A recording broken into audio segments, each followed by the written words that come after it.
उनके लिए मैं यही संदेश देना चाहूँगी कि कुछ छोटी चीज़ें, एक छोटी सी घटना बताना चाहूँगी मैं कि कैसे अपराधी बच्चों के लिए मुझको विदेशों में कई बार जाना पड़ा। तो साउथ अफ्रीका के जोहानिसबर्ग के एक महिला जेल में मुझे ले जाया गया, और जब मैं वहाँ पर गई और मैंने प्रभु का वचन बताया और उनको कुछ भविष्यवाणी के वचन कहे, और मैंने कहा कि उस महिला को जो जेल में थी साउथ अफ्रीका जोहानिसबर्ग के, तो वहाँ की आप 8 साल से यहाँ पर जेल में हैं, परंतु आपके बच्चों का क्या हाल है। आपकी बच्चे बहुत 4 बच्चे हैं आपके और बुरी हालत में हैं। आपका पति जो है वो दूसरी पत्नी रख लिया है, परंतु बाइबल ये बताती है प्रियो कि क्या करना है, क्षमा करना है। तो अपने पति को आप क्षमा कर देंगी और अपने बच्चों के साथ खुश रहेंगी। वो जोर जोर से रोने लग गई, शी स्टार्टेड वीपिंग। तब मैंने अपने ट्रांसलेटर से कहा कि क्या बात मैंने कहा जो ये रो रही हैं। तब वो बताया कि you have shown the mirror of her life. तो इस प्रकार इन अपराधी बच्चों के लिए स्पीच के लिए, उनको साइकोलॉजिकल ट्रीटमेंट देने के लिए विदेशों में भी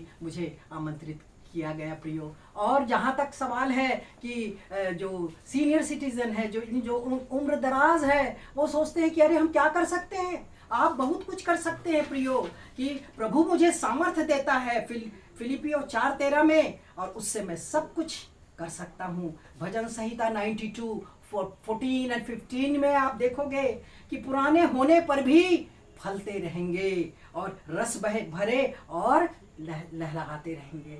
तो इसलिए अपने आप को कमज़ोर मत समझिए कि अब हमारी रिटायरमेंट हो गई, अब हमारा समय ख़त्म हो गया, हम क्या कर सकते हैं। बिल्कुल आप कर सकते हो। टीनेजर बच्चों की एरिया को आप ले लो। अभी 2 दिन मैंने पेपर में पढ़ा प्रियो, अमेरिका के फिलाडेल्फिया में, कि किस प्रकार भरे ट्रेन में वो बंदूक की नोक पर गलत काम किया गया। सारे लोग तो क्लिपिंग ले रहे थे, परंतु कोई भी पुलिस को इन्फॉर्म नहीं किया। क्या हालत है। क्या यही हमने सिखाया। हम पशुओं से भी बदतर हो गए। क्या हम लोगों को सिखा नहीं सकते। बाइबल में साफ लिखा है कि जो ये प्राचीन है, इन प्राचीनों को खोज खबर करना है बच्चों की, और बच्चों की खोज खबर हम लेंगे। अब मैं यहाँ पर बैकग्राउंड मैंने ये किताबों का क्यों रखा। मैं चाहती हूँ कि आप किताबें सबके घर में हो, किताबें, और वो किताबों में क्या हो, जो शौर्य गाथा हो, जिसमें कि लोग बड़े बड़े वीरों के बारे में और धार्मिक लोगों के बारे में, अन्य धर्मों की अच्छी अच्छी कहानियाँ, प्रेमचंद की कहानियाँ जो समाज को आगे बढ़ाने के लिए देती हैं, ऐसी कहानियाँ आप अपने घर में वो लकड़ी का रैक बना करके आप सेकंड हैंड किताबें कितनी सस्ती मिल सकती हैं। आप ये मत बोलिए कि पैसे नहीं हैं। सेकंड हैंड किताब ले करके किताबें होनी चाहिए। आज के कोरोना युग में बच्चे क्या कर रहे हैं, वो देख रहे हैं केवल अपना मोबाइल, और मोबाइल से बिगड़ रहे हैं। ये तो आप कर सकते हैं, इस उम्र में कर सकते हैं प्रियो। और आपको लहलहाते रहना, रस भरे रहना है। आपकी बातें प्रिय लगनी चाहिए सबको। आज के न्यूयॉर्क टाइम्स में भी वैसे ही लगा कि लेडीज लोग जा रहे हैं और एक सुई चुभा दिया उनके बैक साइड में, और उसमें कुछ रखा, वो नशे की चीजें रखी हुई है। क्या यही है हमारी सभ्यता? यही है हमारी प्रॉस्पेरिटी? यही है हमारा कल्चर? यहाँ हम बढ़ रहे हैं जिसमें कि नैतिकता है ही नहीं। नैतिकता मेन है। आपकी समृद्धि के साथ साथ नैतिकता होनी है। ब्रिटेन की महिलाएं तरह तरह के हमले से वो घिरी हुई हैं, तो हम सब कर सकते हैं। इतने ढेर सारे वो हम मोबाइल है, और उसमें हम देखते हैं कि लोग प्रचार कर रहे हैं, अपने विचार भेज रहे हैं, व्हाट्सएप है, तो लोगों को हम इस प्रकार बचा सकते हैं प्रियो। हम एक सीढ़ी बन रहे हैं, सीढ़ी के आधार बन रहे हैं, पर बच्चे को खुद मेहनत करना है और तब सीढ़ी चढ़ना है। बिना परिश्रम किए वो सीढ़ी नहीं चढ़ सकता। माता पिता तो वो बेस बनाते हैं प्रियो, परंतु चढ़ने का काम बच्चों का है प्रियो। तो इसलिए याद रखिए, नानी दादी भी इस बात का ध्यान रखेंगे कि टीनेजर बच्चे कहाँ जा रहे हैं, क्या कर रहे हैं। उनके घर में ही सोशल एरिया में वो आप इनको डेवलप कर सकते हैं। मैं भूल नहीं सकती उस दिन को जब हमारे बाजू में वो किराएदार रहते थे। वो लड़की बहुत ही छोटे कपड़े पहन करके सुबह मॉर्निंग वॉक के लिए निकल जाती थी, और वो कहती, मैंने कहा बेटा कि ऐसे कपड़े मत पहना करो, ठीक नहीं है। तो बोले तू कौन होती है बोलने वाली। मैंने कहा नहीं, भगवान ने मुझे भेजा है आपको सिखाने के लिए। तब बोले कि मैं बुलाती हूँ अपने दोस्त को और बंदूक की मैं ठाए ठाए करूँगी ना, तब समझ में आ जाएगा तेरे को। मैंने कहा नहीं बेटा, समझ में तो मेरे को नहीं आएगा, मैं मर जाऊंगी, पर मरूंगी केवल परमेश्वर के बुलावे से, आपके कारण नहीं होगी। खैर, मेरा काम था आपको बताना, आप नहीं सीखना चाहती, कोई बात नहीं बेटा, ईश्वर आपको आशीष दे। तो इस प्रकार आप बूढ़े होने पर भी फल रहे हैं, लहलहा रहे हैं, आगे बढ़ रहे हैं प्रियो। इसलिए कभी दुखी नहीं होना, क्योंकि प्रभु तो सामर्थ्य देता। फिलिपियो 4:13 क्या कहता है कि जो मुझे सामर्थ्य देता है उसमें मैं सब कुछ कर सकता हूँ। दानियल के जीवन को देखिए, दानियल ने क्या सिंह की मांद में डाल दिया गया, फिर भी वो नहीं डरा और एक स्वर्गदूत उसकी रक्षा करता रहा। दाऊद को देखते हैं, वो चरवाहा था और वो राजा बन गया, और राजा बन के प्रभु का सबसे प्रियजन बन गया, सबसे ज़्यादा प्यार करने वाला दाऊद बना। तो हम भी दाऊद के समान बने और अपने जीवन में वो अपने अबशालोम जो पुत्र है, जो उसे मारने वाला था, उसको भी प्यार करता था। हम शत्रुओं को प्यार करें प्रियो। हम याद रखें कि हम कल्चर तो जो है सबके धर्मों का वो तो है, परंतु नैतिकता सबसे बड़ी चीज़ है। नैतिकता के लिए अगर हमारी तकलीफ हो और हम पर कुछ आक्रमण भी हो तो उसको खुशी खुशी सह लेना है। मत्ती की किताब में क्या लिखा है 24 और 25 को, लोग आपको मारेंगे, सताएंगे, तो सहने के लिए तैयार हैं हम। हमें कोई डर नहीं कि हम तो बुजुर्ग हो गए, अब क्या करने का है, आराम करना, बिस्तर में लेटना। नहीं, अब मैं जाती हूँ तो मॉर्निंग वॉक के लिए जाती हूँ, कभी भी कोई मिलता है तो मैं छोड़ती ही नहीं। इससे बदनामी भी होती है बहुत, तो बदनामी से मैं नहीं डरती प्रियो। मैं डरती हूँ इस बात की, हमारा जो प्राण है, ये शरीर तो मिट्टी का है, वो तो यहीं चला जाएगा, मगर हमारे प्राण ऊपर जाना है यीशु के पास, उसी की चिंता है।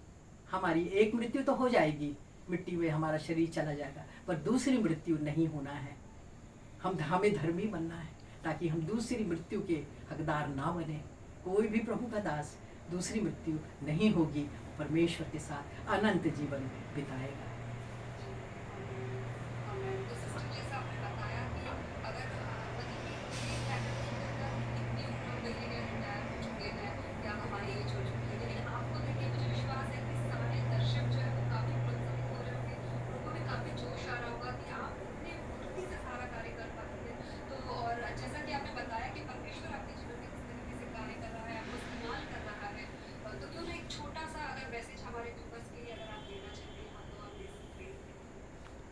मैसेज मैं परमेश्वर पिता को धन्यवाद देती हूँ कि परमेश्वर जो है वो अपने लोगों को सामर्थ्य देता है।